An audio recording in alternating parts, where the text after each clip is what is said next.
நாளைக்கு பட்ஜெட் கூட்டத்தொடர் நடக்க இருக்கிற நிலைமையில எதிர்க்கட்சி தலைவர் உதயநிதி இன்னைக்கு கைது செய்யப்பட போகிறார் அப்படின்னு சொல்லி அவர் வீட்டு முன்னாடி போலீஸ் குவிக்கப்பட்டிருக்கு. மிகப்பெரிய பதட்டம் ஏற்பட்டிருக்கு. இந்த கைது செய்யக்கூடிய சூழ்நிலை இதை எப்படி பார்க்குறீங்க? இல்லை, அடிப்படையில் இப்போ நம்ம ஆரம்பிக்கிறதுக்கு முன்னாடி வந்த பிரேக்கிங் 12 மணி வரைக்கும் கைது செய்வதற்கு சென்னை உயர்நீதிமன்றம் பண்ண வேண்டாம் அப்படின்ட்டு அரசு வழக்கறிஞருக்கு சொல்லியிருக்கிறாங்க. காவல்துறை எந்த நடவடிக்கையும் எடுக்கக்கூடாது அப்படின்னு. இதை லஞ்சுக்கு பிறகு வழக்காக விசாரிக்கலாம். அதுக்கு முன்பாகவே கூட ஒருவேளை எண்ட் ஆஃப் த ரோஸ்டர் லிஸ்ட்டில் காலையில் இருக்கக்கூடிய கேசஸில் லாஸ்ட்டாகவும் விசாரிக்கலாம். ஒருவேளை திமுக தரப்பில் மனு கொண்டு வராங்கன்னா முன்பாக கூட விசாரிக்கலாம். முன்ஜாமீன் கோரி ஒரு மனு தாக்கல் மென்ஷன் செய்யப்பட்டிருக்கு. சீனியர் கவுன்சில் இதுவரை ஜின்னா அவர்கள் அதை தாக்கல் பண்ணியிருக்கிறாரு. அப்போ இது ஒரு பக்கம். இன்னொரு சைடு இப்போ காவல்துறை குவிக்கப்பட்டிருக்கு. இங்கே கேட்டால் சென்னை திங்க் அசிஸ்டன்ட் கமிஷனர் என்ன சொல்கிறாரு, அவர் நேரடியாக கைது செய்ய தான் நாங்கள் வந்திருக்கிறோம் அப்படின்னே அங்கே பேசக்கூடிய வீடியோஸும் ஒரு பக்கம் ஓடிக்கிட்டு இருக்கு. ஒரு தரப்பில் மீடியாவுக்கு இல்லை பாதுகாப்பு பலப்படுது, தமிழ்நாடு முழுக்க அவருக்கான அவர் மீது கம்ப்ளைண்ட் வர்றதுனால அப்படின்றாங்க. நேற்றைக்கு அது இரவு கொடுத்தாங்களா இல்லை காலையில் கம்ப்ளைண்ட் கொடுத்தாங்களான்னு தெரியல. தஞ்சாவூரில் தாவேகா மகளிர் அணியினர் கொடுத்த கம்ப்ளைண்ட், அந்த கம்ப்ளைண்ட்டின் அடிப்படையில் 6 பிரிவுகளில் வழக்கு பதிந்து தஞ்சாவூர் போலீஸ் நேரடியாக கிளம்பி காலையில் இப்போ வீட்டுக்கே வந்துட்டாங்க. இப்போ என்ன கேள்வி வரும்னா, அதில் ஒரு செக்ஷன் நான் பெயிலபிள் அஃபென்ஸும் உள்ளே இன்வோக் பண்ணியிருக்காங்கன்னு நினைக்கிறேன். ஸோ ஓவராலாக ஒரு கம்ப்ளைண்ட்டு பேசினார். அவர் பேசியது சரியா தவறானா, அந்த க்ரௌடு ஒரு பேரை சொல்கிறாங்க. அந்த பேரை சொன்ன பிறகும் இவர் பேச்ச தொடர்றாரா இல்லை சொன்ன டோனு இது எதுவுமே ஏற்கத்தக்கதல்ல. அவர் என்ன பண்ணியிருக்கணும் ரெஸ்பான்சிபிளா அப்படின்ற இடத்துல நம்ம அரசியல் பேசுகிறோம், ஹார்ட்கோர் அரசியல் பேசுகிறோம். முதலமைச்சருடைய இயலாமையும் செயல்பாடுகளின்மையுமே நேரடியாக டார்கெட் பண்ணுவோம். இதை நம்ம ஒரு அரசியல் நரேட்டிவாக கூட அரசியலில் இல்லாதவங்களை கொண்டு வர வேண்டாம் தனிப்பட்ட வாழ்க்கையில். இதை நான் கட்சியினுடைய இளைஞரணி செயலாளராகவும் உங்களுக்கு சொல்கிறேன்னு சொல்லியிருந்தால் அந்த ஆப்டிக்ஸ் அப்படியே வேறவா போயிருக்கும். அதை கண்டினியூ பண்ணது உடனே எடுத்து தொகுத்து சசிகலா அவர்கள் குறித்து 21 தேர்தலுக்கு முன்பாக சொன்னதுலேருந்து இது வரைக்குமான சர்ச்சை பேச்சுக்கள் அப்படின்னு அதை ஒரு பக்கம் கம்பைல் பண்ணக்கூடிய வேலைகளை அவர் பேசுனது ஏற்றுக்கொள்ளத்தக்கது இல்லை அப்படிங்கிறது ஒரு பக்கம் ஒன்று. ஆனா இது இவ்வளவு விரைவாக கைது நடவடிக்கை எடுக்கிற அளவுக்கு நேற்று சாயந்தரம் பேசி இன்னைக்கு காலையில எல்லா போலீஸும் ஒட்டுமொத்தமா கூடி நிற்கிற அளவுக்கான ஒரு எமர்ஜென்சி இந்த கேஸில் இருக்கா? முதல்ல இந்த கேஸ்க்கு கைது தேவையாங்கிறதே கேள்வி இருக்கு. நீங்கள் சம்மனை இஷ்யூ பண்ணாமலே அல்லது அவருக்கு என்ன கேசஸ் அதுக்கு தொடர்பான டீட்டெயில்ஸை கொடுத்துட்டு நீங்கள் சம்மனை டிஸ்க்ளோஸ் பண்ணிங்களா, அரெஸ்ட்டுக்கு முன்பாக இன்ஃபார்ம் பண்ண வேண்டிய அந்த ப்ரொசீஜர்ஸ் எல்லாம் செஞ்சீங்களா, இவ்வளோ விஷயங்கள் இருக்கு. அப்போ இதை தாண்டி ஏன் இவ்வளவு அவசரம்? முதல்ல இது கைதுக்கு தேவையாங்கிறது அது விவாதிக்கப்பட வேண்டியது. அதை தாண்டி இவ்வளவு அவசரம் என்பதே இப்படியாகத்தான் இவர்கள் அவசரப்பட்டு கடந்த 80 நாட்களுக்குள் 4 வெவ்வேறு வழக்குகளில் செந்தில் பாலாஜிக்கு கூர்மைப்படுத்தினாங்க. இந்த பக்கம் இது உதயநிதி ஸ்டாலினுடைய கைது என்கிற இடத்திற்கு போய் நிற்கிறது. நீங்கள் இவ்வளவு அவசரப்படுறீங்க அப்படின்னா டியூ ப்ரொசீஜர் ஆஃப் லாவை ஃபாலோ பண்ணலன்னா இதற்கு அவர் பதில் சொல்லணுமானா சொல்லணும். இதற்கு நீங்கள் சம்மன் கொடுக்க போகிறீங்களா, சம்மன் இவ்வளோ வேகமாக நீங்கள் கொடுத்து இஷ்யூ பண்ணுறீங்களா, எல்லாத்துலேயும் பண்ணுறீங்கிறாங்களேங்கிற கேள்வியும் காவல்துறையை விடவும் அரசு தவிர்க்க முடியாதுங்கிற இடமா சிறையில் அடைக்கணும் அப்படின்னா குறைந்தபட்சம் 7 வருடம் தண்டனைக்குரிய குற்றத்தில் அவர் ஈடுபட்டிருக்கணும். இது நீதிமன்றம் சொன்ன உத்தரவு. அப்போ உதயநிதியினுடைய பேச்சு அப்படிங்கிறது 7 வருஷம் சிறையில் வைக்கிறதுக்கான தண்டனைக்குரிய பேச்சா? இப்போ இது ஸ்லாண்டர் என்பதாக வருகிறது. ஸ்லாண்டர்னா நீங்க வாய்மொழியாக பேசும்போது ஒரு குறித்த அவதூறா பேசுவீங்க அப்படிங்கிற இடத்துல ஸ்லாண்டருக்குள்ள தான் வரும். ஸ்லாண்டருக்கு சிவில் டிஃபமேஷன் கிரிமினல் டிஃபமேஷன் ரெண்டும் போடலாமாங்கிறதே, கிரிமினல் டிஃபமேஷனை இன்னும் வைக்கணுமாங்கிறது நீண்ட பெரிய சட்ட விவாதமாக ஒரு பக்கம் ஓடிக்கிட்டு இருக்கு.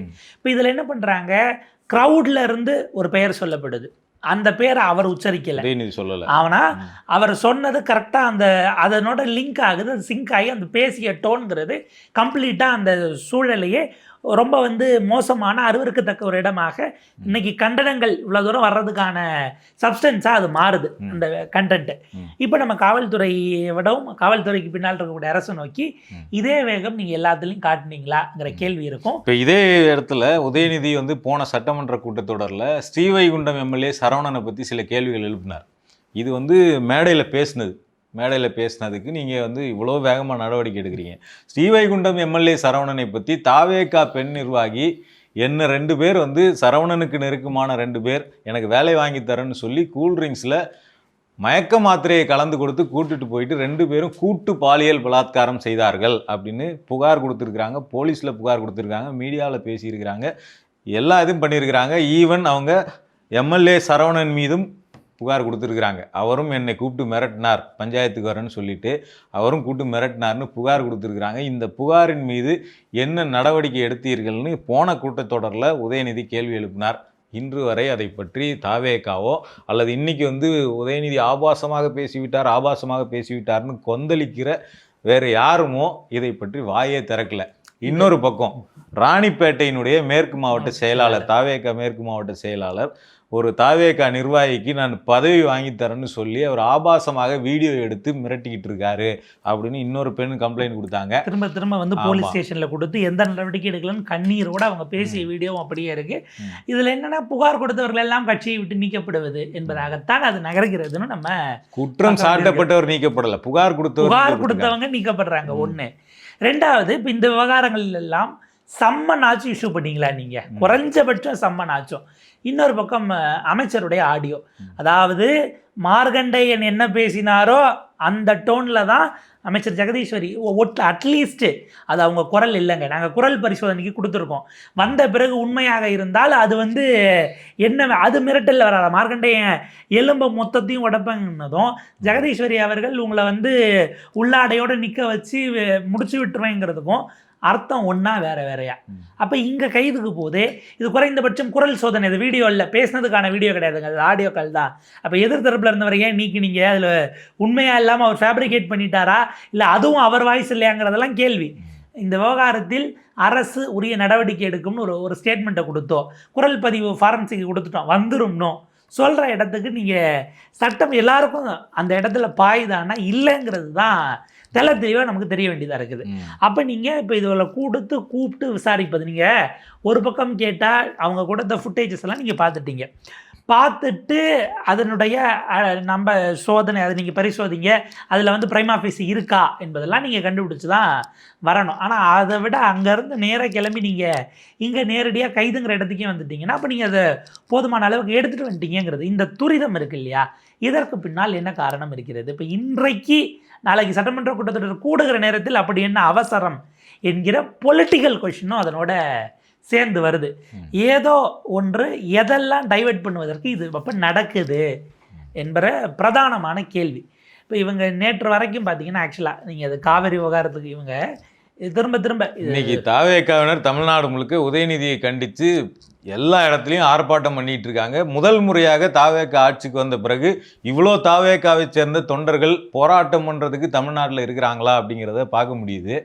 ஆனால் இன்னைக்கு கடந்த இந்த ஒரு மாத காலமாக தமிழ்நாட்டில் என்னென்னலாம் நடந்துக்கிட்டு இருக்குன்னு பார்த்தோம்னா, நீட் தேர்வுக்கு எதிராக மாணவர்கள் கடுமையாக போராடிட்டு இருக்காங்க. பாலன் இல்லத்தில் 10 நாட்களுக்கு மேலே உட்காந்துட்டு இருந்தாங்க மாணவர்கள். இன்னைக்கு கோயம்பேட்டில் கால வரையறையற்ற உண்ணாவிரதம் நடத்திட்டு இருக்காங்க, நீட் தேர்வை ஒழிக்கணும்னு சொல்லி. இது இல்லாமல் விவசாயிகள் மேகதாது அணை கட்டக்கூடாதுன்னு நீண்ட நாட்களாக போராடிட்டு இருக்காங்க. குறுவை சாகுபடி தண்ணி வந்துடுச்சுன்னு சொன்னாங்க, இன்னும் இப்போ தான் நேற்று ஒகேனக்கல் வந்து சேர்ந்துருக்கு, இன்னும் வரல. அப்போ குறுவை சாகுபடி தண்ணி வரல, திறந்து விடலன்னு சொல்லிட்டு விவசாயிகள் போராடிக்கிட்டு இருக்காங்க. விவசாய கடன் சொன்ன மாதிரி ரத்து பண்ணலன்னு சொல்லி விவசாயிகள் போராடிக்கிட்டு இருக்காங்க. தூய்மை பணியாளர்கள் போராடிக்கிட்டு இருக்காங்க. நேற்று ஒரு பள்ளிக்கூடத்தில் குடிநீர் தொட்டியில் மலம் கலக்கப்பட்டிருக்கிறது அப்படிங்கிற செய்தி வந்திருக்கு. இப்படி இந்த ஒரு மாத காலமாக தாவேகாவின் ஆட்சியில் இவ்வளவு பிரச்சனைகள் போயிட்டுருக்கு, இவ்வளவு போராட்டங்கள் நடந்துக்கிட்டு இருக்கு. இந்த போராட்டங்களை பற்றியெல்லாம் அமைச்சர்களுக்கு கருத்தே கிடையாது, தாவேகா நிர்வாகிகளுக்கு கருத்தே கிடையாது. இதுவரை எந்த போராட்டத்திலும் வீதியில் அவங்க நின்று பார்த்ததில்லை. ஆனால் இன்னைக்கு ஒரே நாளில் அத்தனை பேரும் வந்து நிற்கிறாங்க. அதாவது போராட்டம் அப்படிங்கிற வடிவம் அவங்களுக்கு தெரியுங்கிறத பார்க்க வேண்டியிருக்கு. நம்ம பார்த்துக்கிட்டே இருக்கும்போது ஒரு பிரேக்கிங் நியூஸ் வந்திருக்கு. உயர்நீதிமன்றம் அறிவுறுத்தியும் விசாரணைக்காக அழைத்து செல்கிறோம் அப்படின்னு காவல்துறையினரால் எதிர்க்கட்சி தலைவர் உதயநிதி ஸ்டாலின் அழைத்து செல்லப்பட்டிருக்கிறார் என்கிற செய்தி வருகிறது. அப்போ இப்போ ஒருவேளை அரசு வழக்கறிஞருங்கிறது கம்யூனிகேட் பண்ண லேட் ஆயிருச்சா என்னங்கிறதெல்லாம் இதற்கு பிறகு தான். இது நீதிமன்றத்தை திரும்ப வந்து பார்த்திங்கன்னா சீண்டி பார்க்கக்கூடிய வேலை. நீங்கள் கொயர்சிவ் ஆக்ஷன்ஸ் எதுவும் எடுக்கக்கூடாதுன்னு உயர்நீதிமன்றத்தினுடைய தனி நீதிபதி சொன்ன பிறகும் காவல்துறை இது செய்கிறது என்றால் நாம் என்னவாக பார்க்க வேண்டியிருக்கிறது? ஒரு பர்ஃபெக்டான இது வந்து டைவர்ஷன் தேட்ரிக்ஸா என்கிற கேள்வி தான் பிரதானமாக எழுகிறது. அதாவது பட்ஜெட் கூட்டத்தொடர் ஆரம்பிக்கிறதுக்கு முன்னாடி திமுகவை சேர்ந்த முக்கிய புள்ளிகளை கைது செய்ய வேண்டும் அப்படிங்கிறதுக்கான நடவடிக்கை வந்து கடந்த ஒரு வார காலமாக வேகமாக எடுத்துக்கிட்டு இருக்காங்க. அதில் செந்தில் பாலாஜி முயற்சி பண்ணப்பட்டு செந்தில் பாலாஜிக்கு முன்ஜாமீன் கிடச்சிருச்சு. அதுக்கு முன்னாடி இன்னும் சிலர் முயற்சி பண்ணாங்க.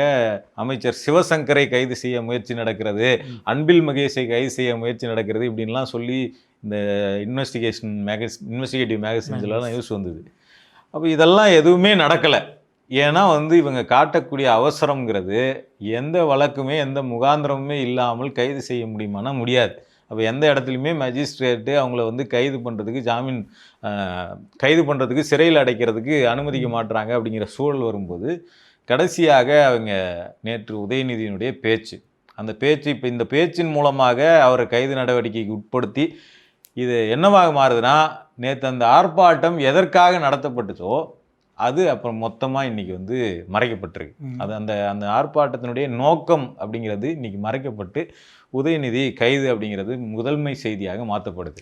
அப்போ நாளைக்கு சட்டமன்றம் கூடும்போது, நாளைக்கு முதலமைச்சர் பேசும்போது எதிர்க்கட்சி தலைவர் சட்டமன்றத்தில் இருக்கக்கூடாது அப்படிங்கிறதுக்காக இந்த கைது நடவடிக்கை செய்யப்படுதா அப்படிங்கிற கேள்வி வருது.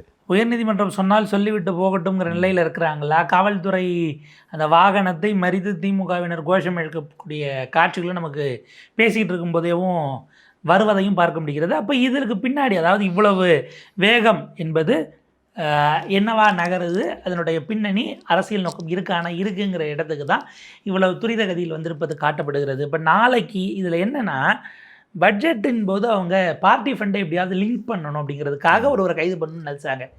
அது அவங்களால அச்சீவ் பண்ண முடியலை. ஒரு முன்னாள் அமைச்சரோ இல்லை இன்னாள் எம்எல்ஏவோ யாரோ ஒருவர்னு கைது செய்திருந்த மார்க்கண்டேயனும் நேற்றைக்கு ஜாமீன் கொடுக்கப்பட்டு அவரும் இப்போது வெளியில் இருக்கிறார்.